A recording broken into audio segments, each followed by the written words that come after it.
want, what you want. Come on. What you want.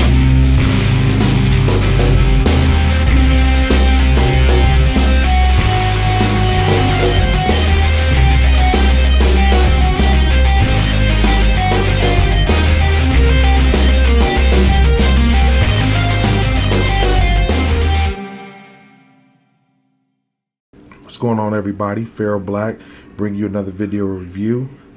This time is the SH Figuarts Wild Tiger and Barnaby Brooks Jr. from Tiger and Bunny anime. Of course, you know, Bandai makes Figuarts figures. Figuarts are fairly decent figures. Now, you'll hear people say, oh, these are awesome. I think they're adding the fact that they like the character, and with the fact that it's a lot of articulation there, but Figuarts is a hit and miss company. They do a lot of great stuff. It's a lot of great figures, but they also have some my biggest issue basically is paint. You have to watch how you really handle these figures, because one dive off of the shelf and you're probably going to ruin the paint. Definitely you're going to probably break the figure because it's that PVC shit. But the paint comes off so easily on certain figures. But that's neither here nor there. Let's get into review. Okay, here we got Wild Tiger and Bunny out of the package. Before I get into the review, I'm going to just let you know a bit about the anime. One, I have not seen an English dub of the anime, so I had to watch it subtitled. But basically what it's about is a city where superheroes run rapid. And they get sponsored by big corporations. So, you know, you got some sponsored by Pepsi, some by, you know, brand names. They're actually sponsored. And Tiger, Wild Tiger, he didn't always have that suit that you see here. Wild Tiger's one in the green, if you don't remember. But he didn't always have that suit.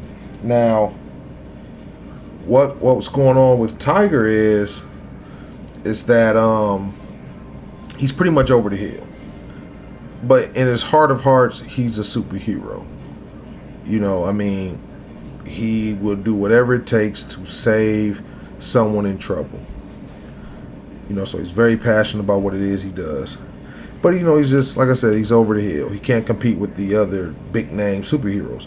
And you know, and shit gets fucked up because, you know, some of these superheroes, they wait for the big entrance, you know. So buildings are crashing down and shit is on fire, and they will wait. Like a child could be getting ready to get crushed by a giant robot hand, and they will wait seconds before the hand comes down and make the appearance. So you hear the announcer, who's like flying around this ship filming everything, like, oh, here it is, for instance, Wild Tiger, everybody, Wild Tiger's coming. He's standing there, and it's not Wild Tiger, but just other superheroes. They're waving and, you know, doing all this Power Ranger, you know, flexing and posing and shit before they actually get into helping anyone. So it's like a big gimmick, you know, trying to boost up ratings and everything. And Bunny, which actually he's not even called Bunny, he's called Super Rookie. So that's what they call him. He's the rookie, Barnaby Brooks Jr. He has no real code name.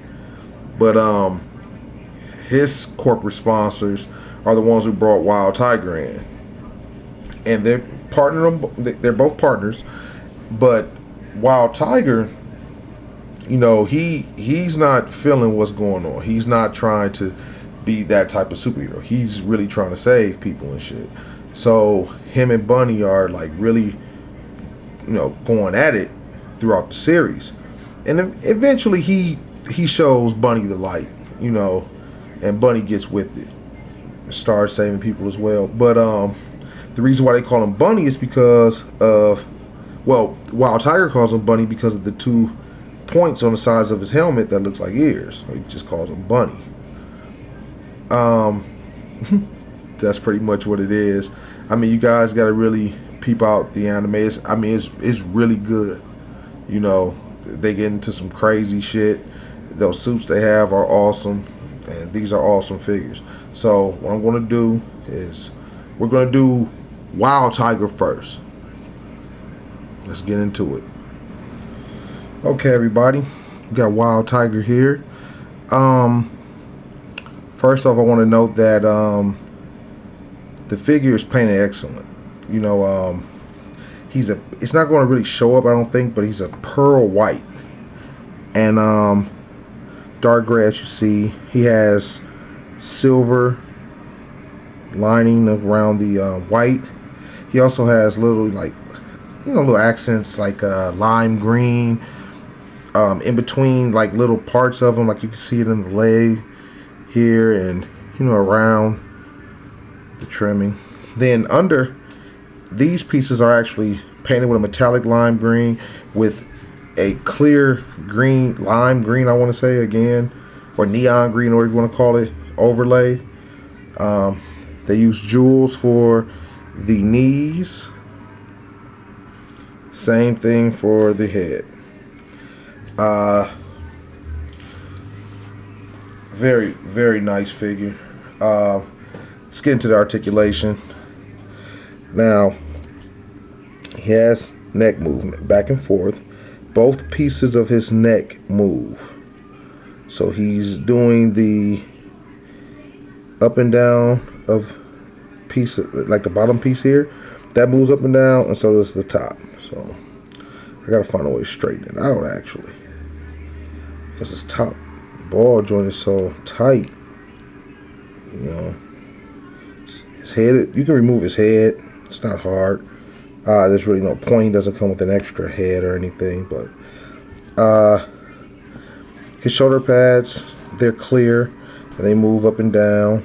His arms move out, so the shoulder pads don't hinder that way. And then they're connected to the ball joint that's on his arm, so his arms are able to move up and down. No problem there. He has articulation in between here, allows his arm to move back and forward. He has the upper swivel for the bicep. He has a single hinged elbow. Now the elbow doesn't turn, but still.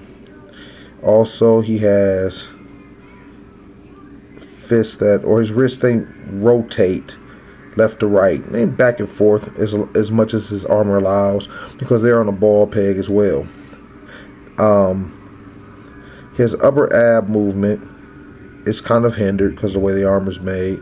He also has a waist swivel that is also sort of hindered because of the waist, the way the armor is made. But if you use this joint correctly with this joint, you can actually turn them pretty good. So it's no big complaint there.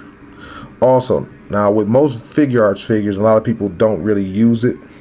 You get the upward movement of the leg. You can move the leg upward, obviously. You can also move the leg outward, but they never move it. See how it's down? That's to get your figure into a pose without damaging the paint. Now, you can move it back up. Let's say you just want him to kick outward. You can have him kicking outward, but you run risk of damaging paint with certain figures. So what you should always do with a Figuarts figure is pull it down. You're going to get that movement. Both legs are able to come down like so, which are going to leave gaps. But then you're able to use that to your advantage for certain things without having to damage the figure. I'm going to definitely show you that on the bunny figure, because I damaged the leg on accident. So, you know, I make a mistake, share it with you so you don't do it. He has swivels at the top of the thigh. He has a double hinged knee. So now he has up and down movement that's limited, and he also has a swivel joint. And the toe moves. Has great detail under the bottom of his boots. You know, I mean, he's a very detailed figure. Very detailed. And he has his sponsors on him. He has SoftBank, which is actually, it's not even a bank. It's actually a cell phone company in Japan. So I had to find that out. Has a symbol for Wild Tiger or whatever. Figuarts on his right shoulder. I don't know if you can see that. SoftBank again on his left. That is pretty much it. But like I said, he is highly detailed. You know, very, very nice figure. You can get him into a lot of great poses. Accessory wise, he comes with spare hands. Now he has 2 fists, which I have on him, and then he has 2 gripping hands, and then 2, you know, relaxed hands, or pointing or whatever. Now the point to this is the gripping hands you're going to really use. Now what you're going to do is you're going to hold the fist and the forearm. You really want to hold it. Be careful. Roll it out. You're going to hear a pop, and there you go. You pop it off of the peg. If you pull it out of the forearm, then you're doing something wrong. Now what you're going to do is you're going to take the hand and you're going to pop it back on by holding it very steady. You want to roll it on so you don't, you know, have the peg moving back and forth and you damage something. Now you're going to hold these 2 pieces, this piece and that piece, and you're going to pull it upward, rock it back and forth, and this thing is able to come off. Now it's connected by that single peg right there. It goes into that slot. Now the purpose of this is this. You're going to take the gauntlet that you just removed, and you're going to take what they call wild shot. Now you're going to see these, you're going to think guns. They're not guns. I'm going to explain to you what they are. Now you're going to take the wild shot with the peg that extends this way, and you're going to plug into the hole like so. Get it in there. And then what you're going to do is you're going to replace it right back where you got it.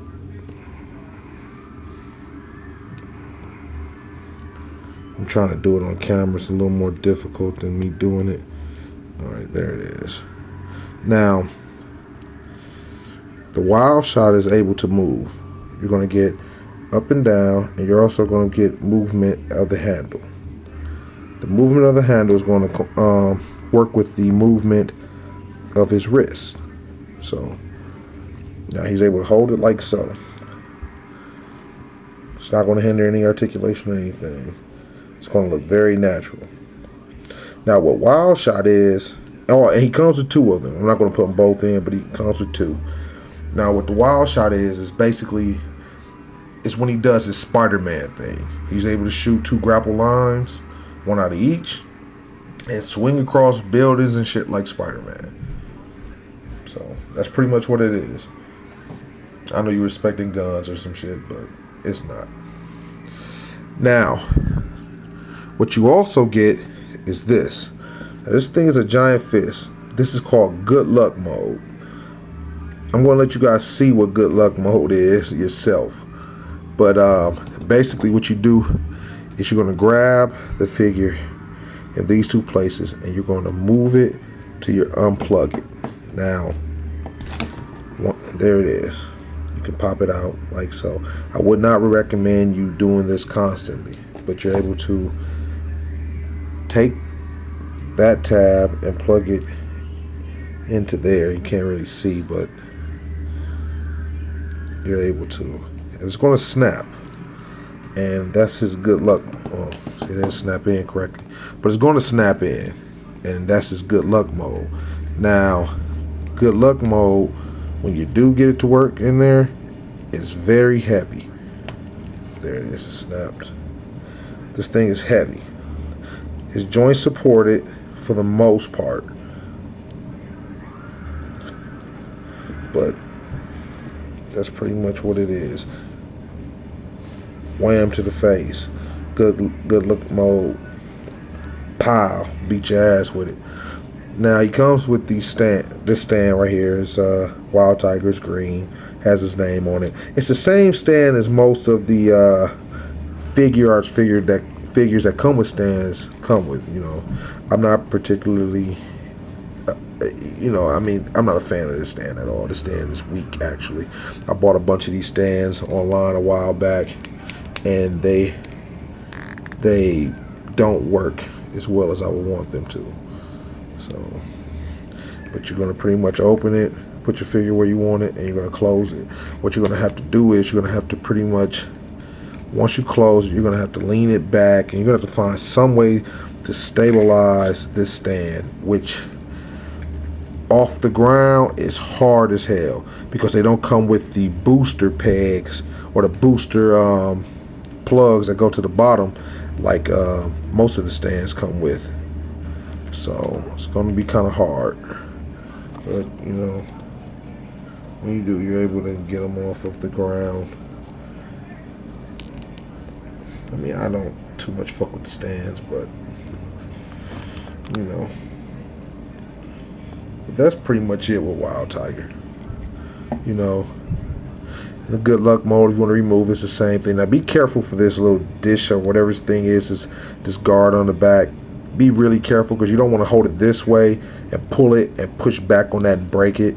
So you want to kind of hold it from the side and, a little bit of wiggling and move till it pops. Like I said, I wouldn't recommend you constantly change it out. I don't think that's what it's for. But the regular arm is easy enough to get back in. One of my only gripes is some of the joints rub. Like, I don't know if you guys can hear that. I mean, I could see a peg breaking from that. And I had the same problem with my Trunks figure from Dragon Ball Z. It's very tight in there, so I pretty much left it alone. But there he is, Wild Tiger. The figure ran me, if I'm not mistaken, it was like $60. I don't know. He's pretty cheap right now. Back when he came out, he sold out and he was going for about $100. But it was $60.